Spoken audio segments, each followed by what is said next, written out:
On peut s'adresser à tout public en fait. Les locataires ont un appui direct, ne serait-ce que par les prestations familiales. Et ils bénéficient plus particulièrement de l'aide personnalisée au logement. En fonction des revenus, ils peuvent avoir une aide au logement plus ou moins importante, ce qui leur permet d'avoir des coûts de loyer moins importants et qui leur permet de vivre. La mission de l'agence, c'est de loger des personnes, des locataires. Nous faisons les visites de logement, ensuite les commissions d'attribution, nous les préparons avec les conseillères commerciales. Les visites de logement sont faites par les chargés de proximité et également les conseillères commerciales. Nous recevons les locataires à l'agence pour affiner le dossier. Et puis ensuite, on prépare l'état des lieux entrants avec les chargés de proximité. Une famille sans toit, c'est la catastrophe. Il ne faut pas que ça arrive. Il faut pas que ça arrive. Bon, la commission d'attribution de logement, elle est déjà composée de 6 membres. On se réunit une fois chaque semaine. Cette fréquence, elle est importante, parce que ça démontre aussi une réactivité par rapport aux besoins des futurs locataires, des futures familles qui veulent avoir un logement sur Val-de-Berry. On est quelque part tous un peu des experts du domaine social et donc on est amené à statuer en fonction de certains critères. Les critères, par exemple l'éloignement par rapport au travail, la composition de la famille, les revenus, bien sûr, les revenus de la famille, parce qu'il est hors de question d'attribuer un logement où les familles ne pourraient pas, bien sûr, assumer le loyer.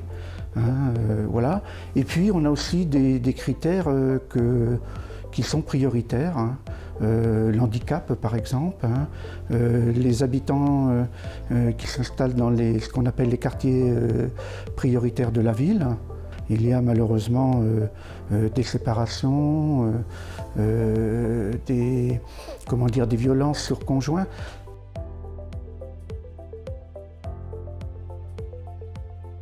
Je m'appelle Patrick, j'ai 67 ans.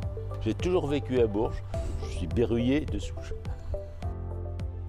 Là, pour moi, un écoquartier, c'est qui répond d'abord à toutes les normes environnementales et sur le projet de Baudin, qui était centré autour de l'écologie, et ce qui m'a donné envie de venir ici.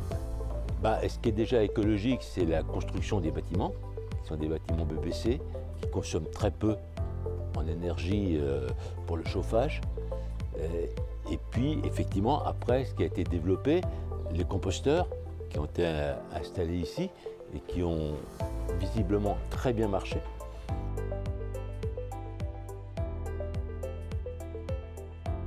Écoutez, je me sens bien, j'aurais jamais cru habiter un jour dans un HLM parce que j'ai eu une situation très, très belle dans ma vie, j'ai eu une belle vie et en fait, un divorce est arrivé, il a fallu changer mon point de vue d'habiter en ville.